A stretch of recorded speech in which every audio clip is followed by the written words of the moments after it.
Hello everyone. So I just want to review a book, and it's a book that's older than probably any book I've read so far. It's called The Strange Case of Dr. Jekyll and Mr. Hyde. So The Strange Case of Dr. Jekyll and Mr. Hyde, and this is what they call a novella. It's a novella so it's part of a series of other short stories in this edition that Robert Louis Stevenson has written. And a novella is basically a short story, a long short story, or a short novel. So it's also the reason I picked this one up, and I don't often read books that are written and published in 1885, is because my son was doing this for his GCSE, so I thought I'd read it as well. And I thought, I'm going to find this really, really hard going, but surprisingly I didn't. It was actually quite interesting. So let me just start off with the plot of this book, and please don't use this as your GCSE revision, because I just read these books for fun. But what can I say about this book, The Strange Case of Dr. Jekyll and Mr. Hyde? It's an iconic story that's created, characters that have lasted over 100 years. So it in that same category as books like Tarzan, Dracula, Frankenstein. These are characters that have become part of pop culture now, and that's really amazing. Even when you look at this, and when you talk about a Dr. Jekyll and Mr. Hyde character, you know exactly what you're talking about. But it's amazing to actually read the original text at a time when nobody had heard of that term. So the story, I'll briefly describe the story. It's written as a kind of tale that's been recounted by somebody called Mr. Utterson, Gabriel Utterson, who is a lawyer. And he's walking along with his friend, and he spots a door, and he talks about the last time that he remembers that particular door and the story that happened around that. And the door belongs to a house that belongs to a dear friend of his called Dr. Jekyll. And he talks about Dr. Jekyll being such a lovely, nice man. And the story starts with an incident that happened near that door, where a chap ran into a girl, and as he ran into her, he basically knocked her down. Instead of picking her up, actually started stomping on her. The character that is stomping on her is the Mr. Hyde, who runs to that door that he's talking about and tries to get in. And obviously Miss Dr. Jekyll and other relatives of the girl are incensed and run after Mr. Hyde, and say they're going to hand him over to the police. Mr. Hyde says that he'll give them some compensation, and he does. He goes into the house, comes out with a check and some gold, and the check amazingly clears. It's written in the name of Dr. Jekyll, but it clears. The handwriting is the same. What happens after that, and I have to remind myself now,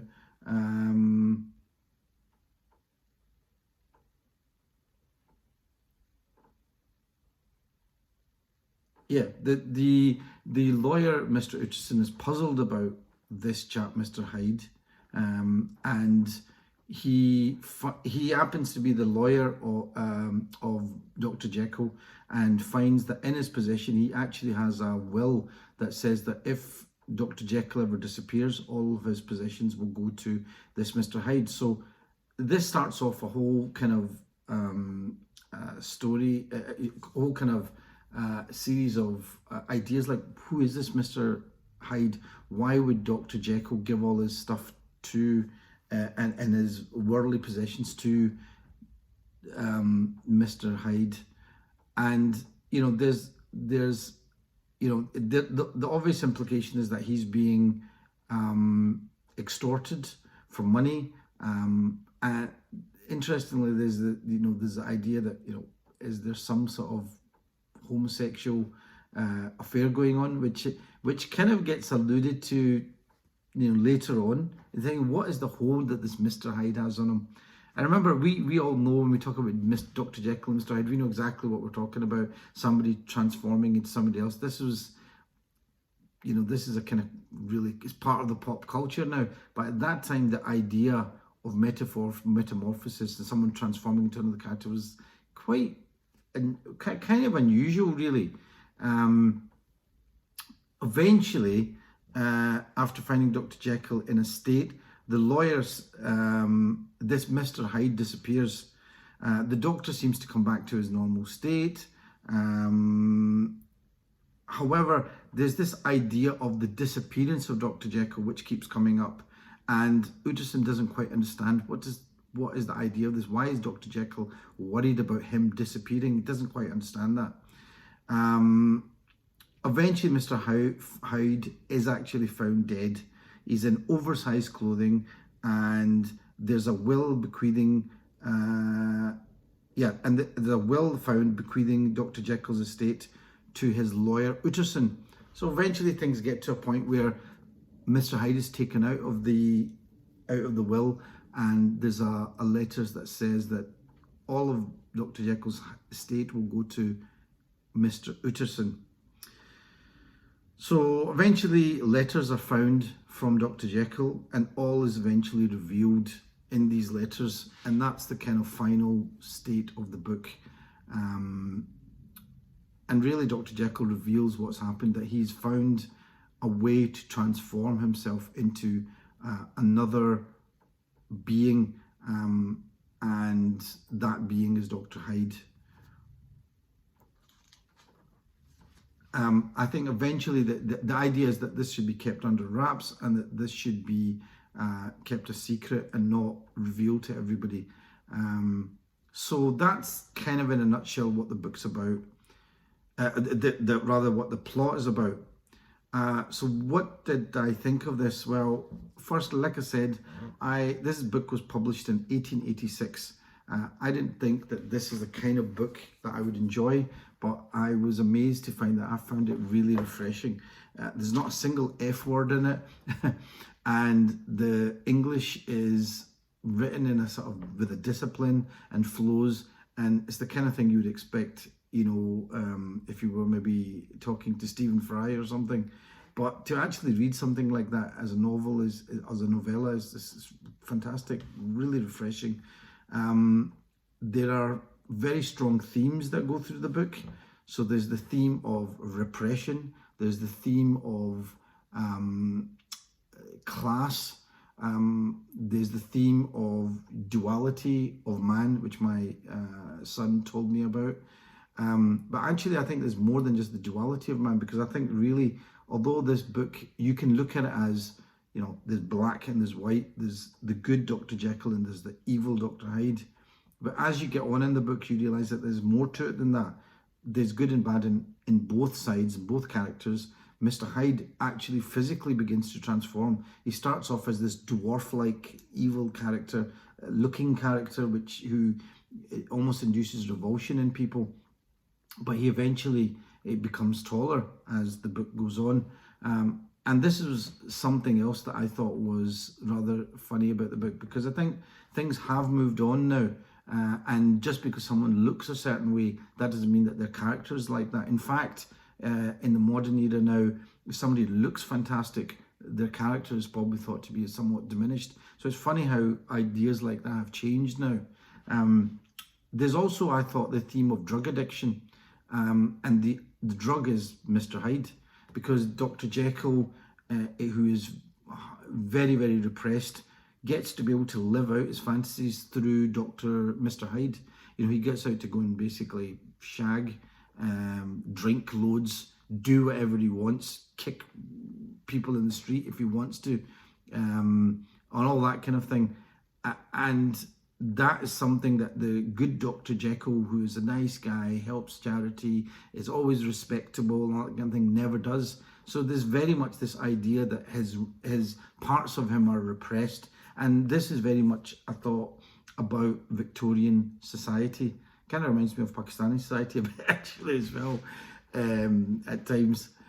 It can be really straight-laced and straight-jacketed, and then people want to just break out. But that's kind of what the book's about.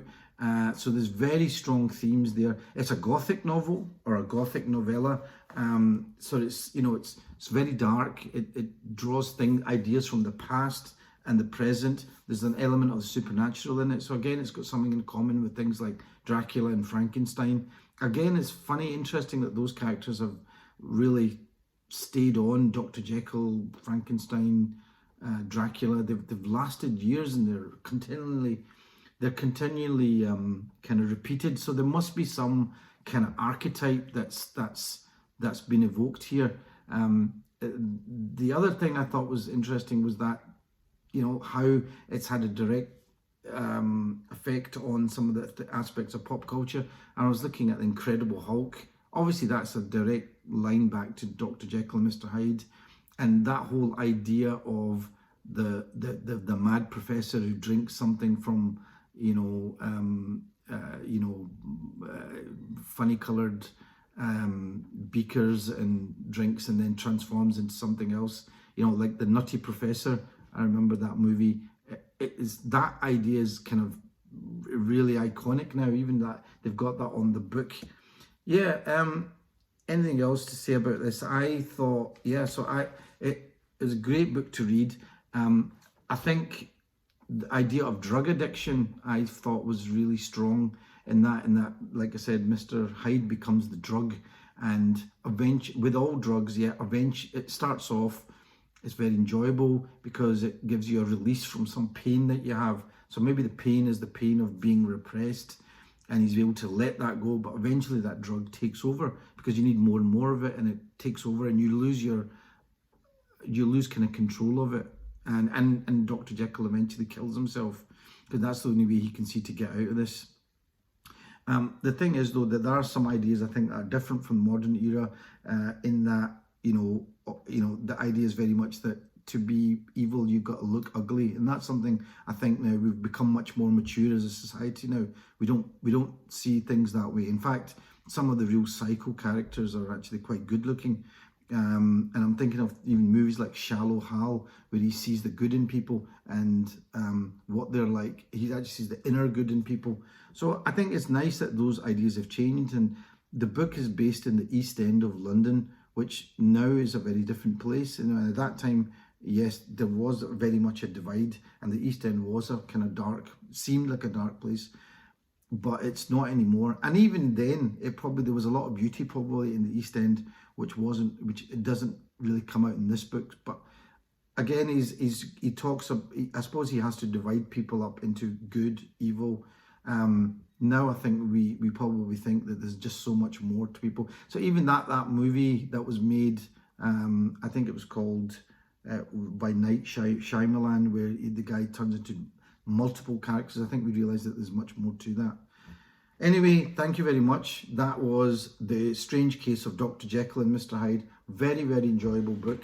I would definitely give it a shot and read it. But of course, people drinking funny coloured potions and transforming is just absolute nonsense. And who's going to